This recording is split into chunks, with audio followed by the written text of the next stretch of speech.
И точно време е да го поздравиме првиот гостин и нашата Слободанка. Добро утро. Добро утро, Сузе. Драго ми е што ја разбивте монотонијата малку во нашето студио, па не сум сама. Не верувам, со тебе не може да биде монотонија. Зошто така? Знаеш дека понекогаш кога сме сами во студио само со нашиот снимател, знае да биде некогаш и така исто, како и многу пати, но со оглед на тоа дека имате вие сега интересна тема, која што верувам дека ќе поттикне внимание и љубопитност кај многу гледачи кои што имаат во семејството некој кој што се соочува со одредени потешкоти во говорот. Така е, Сузе, ти благодарам, уште еднаш добро утро до тебе и добро утро до сите наши гледачи, каде што јас ке го поздравам Бојан. Меѓутоа, Бојан, јас би сакала и сам да ни се представи, затоа што твојата вокација е малку подолга, така. Пред се добро утро ви, благодарам за поканата, еден голем поздрав до сите кои не гледат во моментот. Инаку да, јас сум Бојан Богдановски, по струка магистар, специјалист клинички логопед и специјален рехабилитатор во областа на аутизам и интелектуална попреченост. Гледаш колку е подобро самиот вака да си се представиш, јас да не го кажувам сето ова. Да, доста долг назив. Да си олеснам, добро. Добре ни дојде, драго ми е што ќе имаме можност да зборуваме на оваа тема, која што еве, за жал се соочуваат дечињата со вакви проблематики, меѓутоа јас кажав дека мене ми е интересно од една страна што вели Сузе, па и на ваков начин ќе ја разбиеме монотонијата, затоа што мислам дека досега е единствен логопед машко. Па можам да кажам дека има неколку машки логопеди во Македонија, но ајде колегите и генерално пациентите ме препознаваат мене како некој што веќе подолг временски период ја работи оваа работа, инаку да, не треба професиите да ги делиме на машки и на женски, особено кога станува збор за работа и помош за деца. Но ни гостувале сите вака од понежниот пол, па кога видов дека има и некој што може да ни гостува и од посилниот пол, Бојан, секако зашто и со дечињето е интересно и да се работи и со едните и со другите, меѓутоа ми дојде така желба да ни бидеш наш гостен, затоа што еве, да, ке зборуваме за говорно-јазични потешкоти и на развојни нарушувања. Ајде ова да го пообјасниме за што точно станува збор и за какви нарушувања. Па веќе свеста кај народот е зголемена дека можеби веќе секој второ или трето дете има некаков говорно-јазичен проблем, односно проблем во зборувањето, што наредно би кажале. За разлика од порано, кога знаевме дека тоа е само пелтечење или пак неправилен изговор на одредени гласови, денеска гледаме дека се повеќе и повеќе деца има кои што имаат развојна дисфазија, аутистичен спектар, односно познато како аутизам кај нас, потоа интелектуална попречење и многу други состојби кои што предизвикуваат патологија во вербалната комуникација и со самото тоа потешкоти децата да се изразат, а потоа и да имаат и контакт со останатите лица во социјалната средина, што представува голем проблем како за децата, така и за нивните семејства. Сега, ајде малку да разграничиме. Од се тоа што го наброивме, што е она што со кој проблем најмногу се соочуваат дечињата? И од која годишна до која годишна возраст работиме, да потенцираме и тоа, со кои дечиња? Мораме да кажеме дека кај нас генерално се мисли за логопедијата, дека тоа е наука и професија која што ги третира само децата, но тоа е генерално професија која ги третира пациентите од нивното раѓање па се до крајот на нивниот живот, односно сите возрасти. А кога станува збор за децата, како што кажав и на почетокот, иако порано се мислеше дека кај логопед одат деца само кои имаат неправилен изговор на некои гласови или пак имаат пелтечење, денеска како да постои една епидемија на аутизам, односно се повеќе деца доаѓаат поради говорно-јазични потешкоти, поради некакво развојно нарушување, па можеме да кажеме дека најчестите пациенти во нашата практика се деца со аутизам. Јас се надевам дека имаме и слики, фотографии подготвено да видиме како се работи со токму овие дечиња кои што ги споменуваме. Сега, што се однесува за аутизмот, многу често за жал го слушаме во последно време. Дали Бојан има податоци од кога тој вака некако нагло ни се појави во векот во кој што ние живееме и дали тој претходно постоел?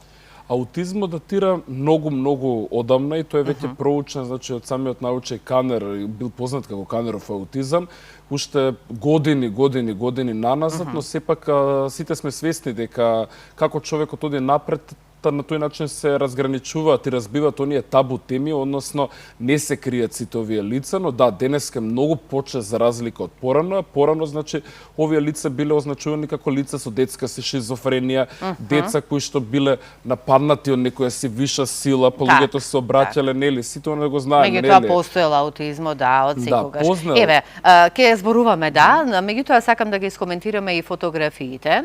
Ова е твој тим? Со кој што си работите, или? Ова е дел од мојот тим, а дел се колеги од Србија, со кој што скоро правевме една работилница, база аутистичен спектар, интелектуална попреченост и развојна дисфазија.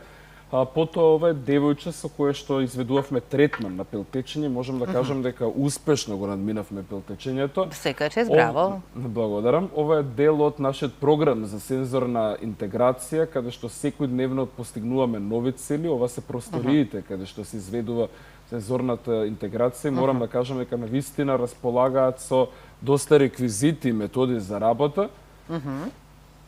И тоа е во глобален нов програм кој што носи, верувам, нови стандарди, ова е исто така дел од самиот простор, кој што носи на нашиот пазар нови стандарди во рехабилитацијата и специјалната едукација, како и сензорната интеграција кај децата со развојни нарушувања. И да, ова е центарот кој што е мој, каде што ние работиме. Колку време? Па иако јас се занимавам години со оваа работа, можам да кажам дека не постои ни полна година како што постои овој центар, а веќе сме преполни можеби со работа. Браво, браво, младо момче, и си работиш со мали дечиња на кои што секако од твоето знаење и твојата стручност, професионалност, специјалист, магистар специјалист поточно, им помагаме колку толку, нели, ако оние кои што се со потешкоти да се застанат сепак на своји нозе за да можат нормално да функционираат понатаму во животот. Сега како тоа го правиме? Ајде малку околу оние потешките, да кажам, дечиња со кои што работиме и што е она со што тие се соочуваат покрај аутизмот? Знаете како, иако кај нас постои, ајде да кажеме, една маргинализација за лицата, например, со интелектуална попреченост, со аутизам, сметам дека не треба да ги делиме за разлика од сите нас другите луѓе. И јас се уште кажам дека верувам во чудо, односно дека не треба да очекуваме дека едно дете за него нема на некој начин, народно кажано, спас. До крајот од денот тоа се јавува на логопед за да направи некаква промена во неговото секојдневно функционирање. Можам да кажам навистина тие бариери за овие состојби ги рушиме и создаваме, значи, состојби кои што имаат висока функционалност, а во однос на методите кои што ги применуваме, значи пред се е оној првичен преглед, односно логопедска дијагностика, каде што добиваме податоци пред се за бременоста на мајката, односно ги забележуваме сите оние фактори кои што можеби влијаеле или придонеле на некој начин за развој на оваа состојба, потоа какви се односите во семејството, односно дали тоа дете е изложено премногу на технологија, дали посетува градинка, колку неговите родители поминуваат време со ова дете, како ние би планирале понатаму, колку родителот ќе биде вклучен како котерапевт во самиот третман, а потоа веќе започуваме со оние наши тестови, нормално обсервацијата, односно искусното око на дијагностичарот, односно логопедот, користиме стандардизирани тестови преку кои стигнуваме до податок за тежината на состојбата, кои се оние недостатоци во развојот на детето, кои ни укажуваат понатаму како ние треба да го спроведуваме нашиот третман. Третманот зависи, како што кажав, од самата состојба и притоа тој е индивидуално насочен кон секој пациент, бидејќи не секој дете сака испристап, особено кога се децата помали, нели се одвојат од самиот родител, треба да се адаптираат кон нас како страно лице. Верувам и колку во објаснуваме. Да, стручно, меѓутоа многу разбирливо. Бојан, кажавме, има многу фактори, па дури овие што ги слушнав од бременоста на мајката, па се до растот на детето, колку е важна функцијата на родителите во еден дом, без разлика и да е аутистично дете, какво и дете да е, колку треба да му се посветува внимание на тоа дете, за да може напредокот, односно неговите чекори кон животот да бидат многу понапредни, кога ќе се вклучите и вие како логопеди, меѓутоа и кажавме дека нели ги работиме со децата со аутизам.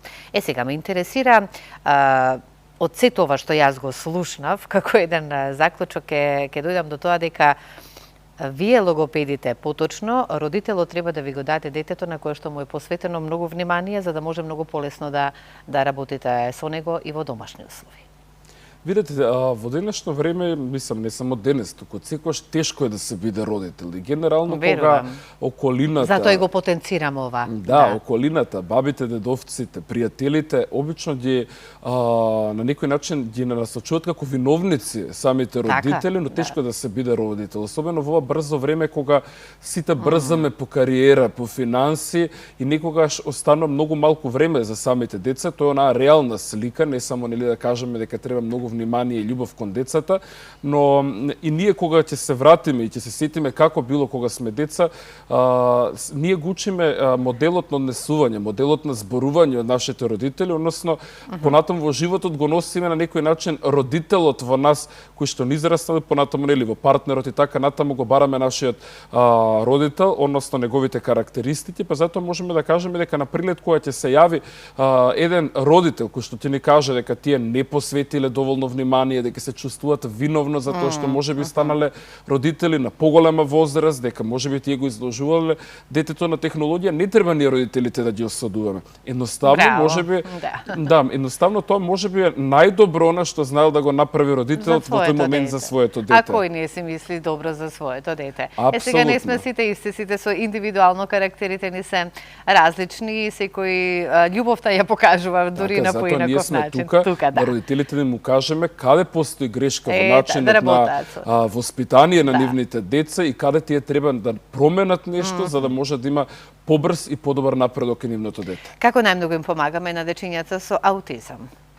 Тој момент најмногу ме интересира вака да бидам искрена. Пред се тие деца треба да бидат прифатени, тие деца треба да бидат почитувани и кога ќе влезат во нашиот центар, односно во нашите кабинети, ординации и така натаму, треба да им оставиме простор тие да не запознаат нас и треба да ја запознаат околината.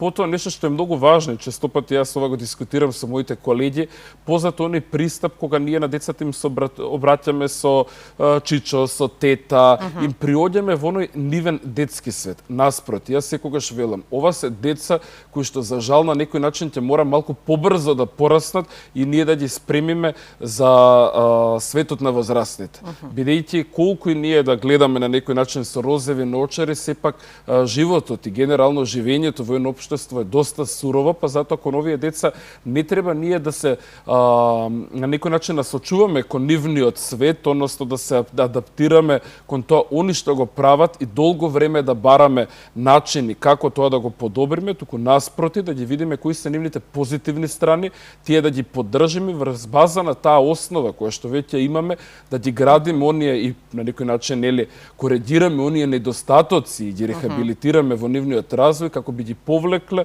во светот на возрастите, односно она што велиме инклузија за секојдневно функционирање во општеството. И успеваме ли? Тоа е многу важно да го слушнеме и колку временски период, сигурно дека тоа прашањето може би малку не во ред да како прашање, меѓутоа сепак сигурно дека мора да постои некој временски период, зависи индивидуално нели за каков тип на аутизам исто така се работи, имаме повеќе, така? Различни видови, да, и меѓутоа еве временски период кога вие ќе ги видите првите резултати на работата со дечињата со аутизам. Пред се да ви кажам дека прашањето е сосема во ред, бидејќи чувството чувството на безизлез според мене најлошото чувство кое што постои кај родителите и кај семејството на овие деца, односно очекувањето дека ќе има подобрување, не знаеме за колку време, како, кога и останато. Јас секогаш велам на родителите, кога ќе се јавите кај логопед, кај дефектолог, односно за рехабилитација на вашето дете, после веќе месец и пол треба да се забележат оние први подобрувања. Кај некој дете, кај некој деца тоа ќе бидат 10% подобрување, кај некој дете тоа може да биде многу повеќе, но треба да се очекува доколку се работи стручно и се применуваат адекватните методи и техники за третман според индивидуални проблеми. Во што успеваме најмногу? Да ги инклузираме, да работиме со нив, да извлечеме од нив. Пред се она што ние го применуваме во нашиот третман е колку е можно повеќе да овозможиме тоа дете да биде присутно во секојдневието, односно да го подобриме фокусот, концентрацијата и вниманието, односно да не биде целосно затворено во оној аутистичен негов свет.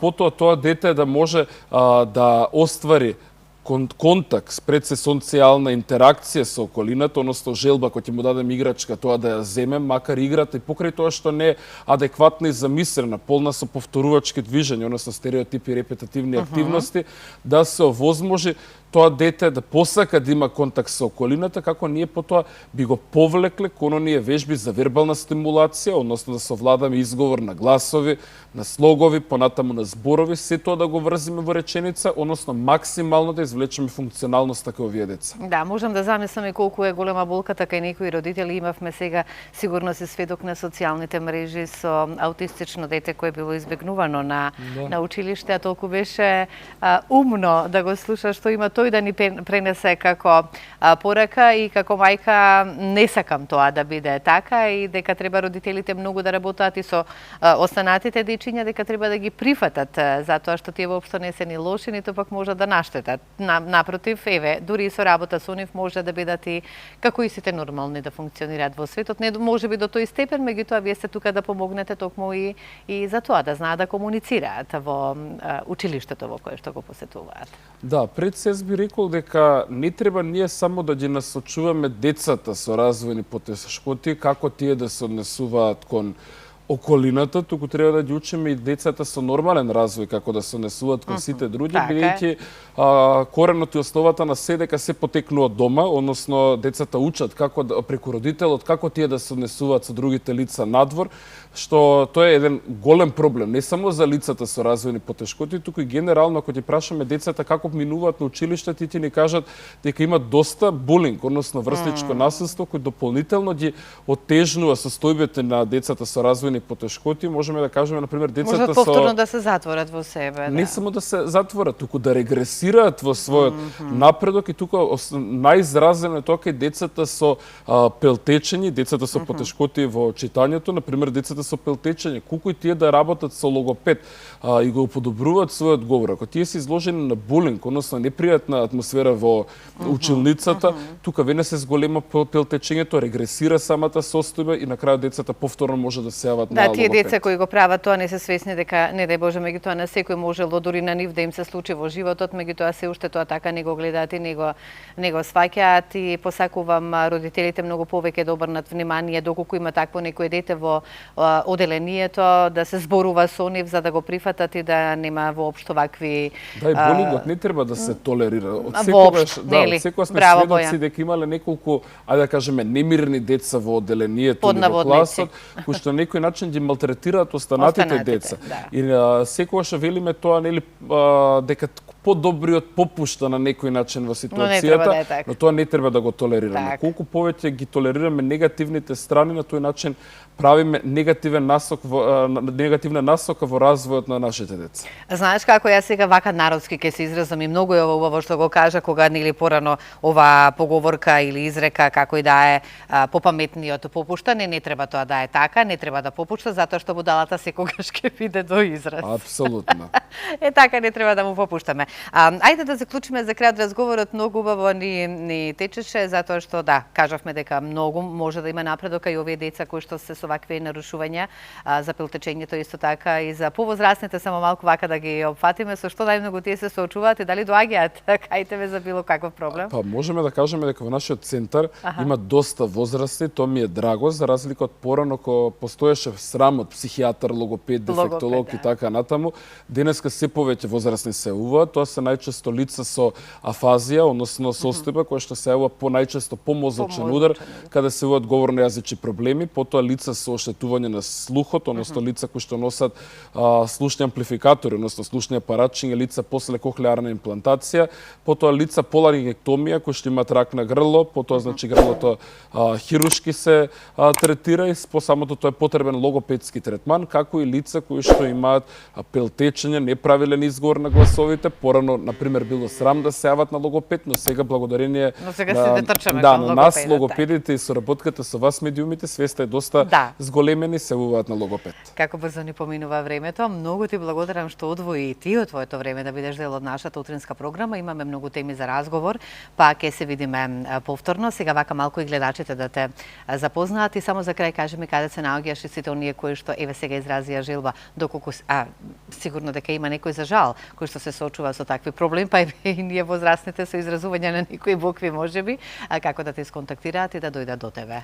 Така, ние се наоѓаме во НСБ аеродром, блиску до железничката станица, со тоа што ги нудиме сите услуги за логопедија, за дефектологија, за сензорна интеграција, имаме и педиатрија за генетика, метаболизам и ретки болести, со тоа што може да побараат телефонски број преку вас или пак да не побараат на социјалните мрежи. Така, како што споменав, имаме многу други теми за разговор, за се тоа што го спомена, на оние кои што им е потребна вашата помош, а ние тука ќе мора да завршиме и ќе се видиме повторно, Бојан. Благодарам многу.